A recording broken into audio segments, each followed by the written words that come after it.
Welcome back! Pag-uusapan natin yung mga habits that can save you from your day and night shifts.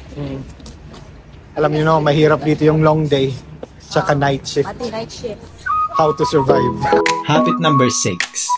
Back to basic tayo. Alam naman natin na we should have enough rest and sleep. Dahil pag paiba-iba yung work pattern natin, nadidisrupt yung ating circadian rhythm. And we all know na we need at least 6 to 8 hours of sleep. And especially after a night shift, yung katawan natin is kailangan ng at least 2 days para makapag-recover. So, after long days, pauwi na din. 12 hours. And para lang kami nag-date sa hospital. 12 hours. Yun lang yung goal namin pag pumapasok. Lunchtime, sabay kami sa lunch. Yun lang. Patuloy ang laban. Duty na naman bukas. Balik pa kami tomorrow. Sunday. Usually nire-request natin na off, di ba, sa Sunday. Pero may days talaga na kailangan pumasok sa Sunday. So, babalik tayo bukas. Kumusta man yung duty, my heart? Okay. Upat lang tamong pasyente. 4 lang pasyente namin. So, chill lang. Kasi nasa contingency ward lang yung ginutihan ko ngayon. Walking distance lang sa bahay. So, it's very relaxing pag umuwi. Anong very relaxing? Kapuya, uy. Habit number 5 is eating well to nourish our body.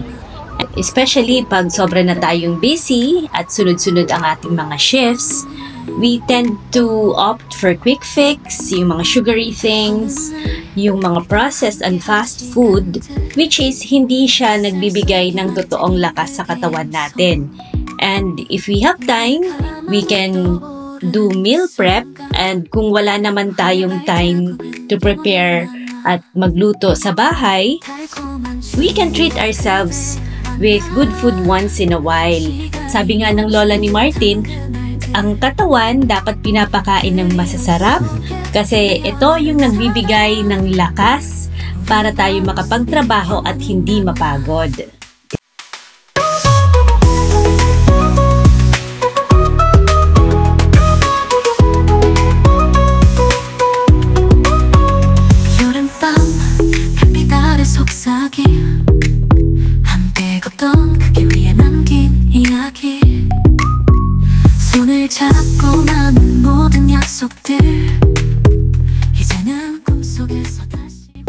Pwede din natin i-switch yung coffee.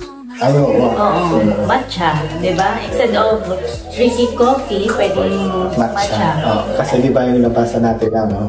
Ano yung nabasa natin sa matcha? Pag mag-wake up ka sa umaga, kailangan you need to wait at least 2 hours before ka mag-coffee. Oo. Kasi yung mga hormones something ka. Oo, with coffee kasi meron tayong parang sugar crush. Sugar rush? Sugar rush? Hindi, sugar crush? I mean...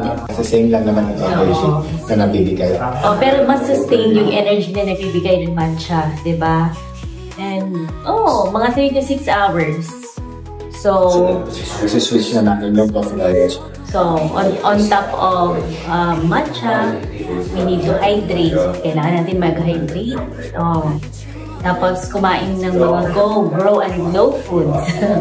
Para glowing. Diba? Naalala mo yun? Oo. Pwede rin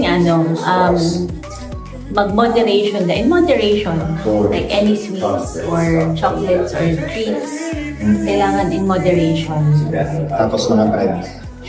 Gluten-free. Mga bread, gluten-free. Long day kaming dalawa, pero pag break time, lunch break, nagkikita kami. We try to eat outside para maiba naman yung environment. Diba? Habit number 4 is having uninterrupted breaks. We usually go outside, especially during lunch break.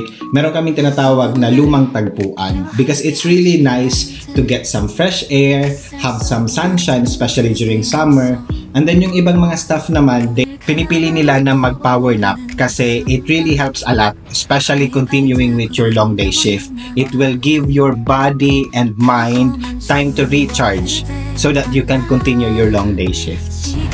Break time. Break time. Friday fish and chips.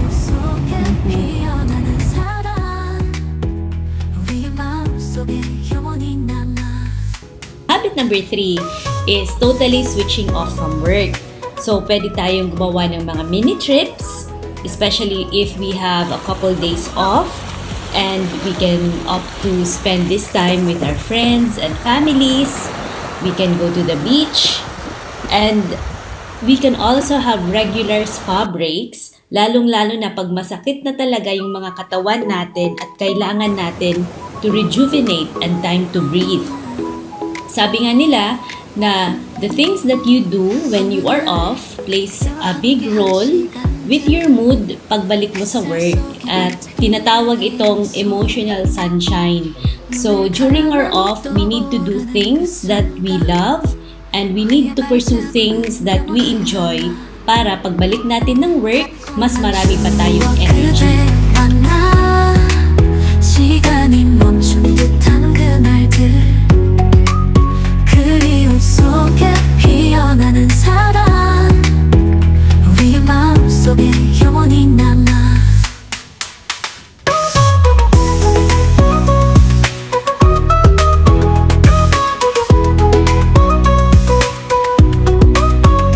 여름밤 별빛 아래 속삭임. Habit number 2 is exercise or any physical activity that will keep you active.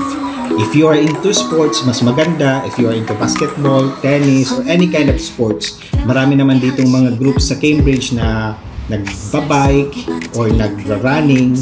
But if you are not into it, pwede ka naman yung mga simple walks, 30 minutes with nature. Or if you are going to grocery stores para ka to run errands, you can either walk, jog, or mag-bike ka papunta doon, because it will release happy hormones and will give you or improve your stamina and resilience. 피어나는 사랑, 우리의 마음속에 영원히 남아.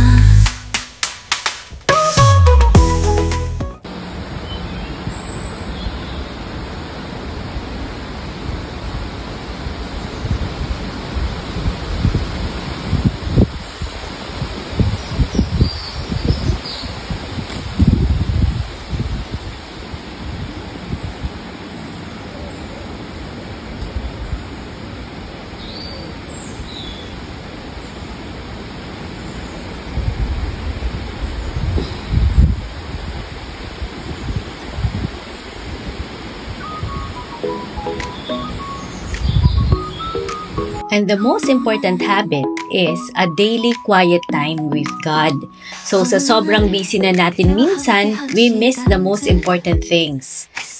We can always pray for clarity, for guidance, para mas maalagaan pa natin hindi lang yung mga pasyente natin, but of course, pati yung mga sarili natin. 달콤한 추억 그대 만나 시간이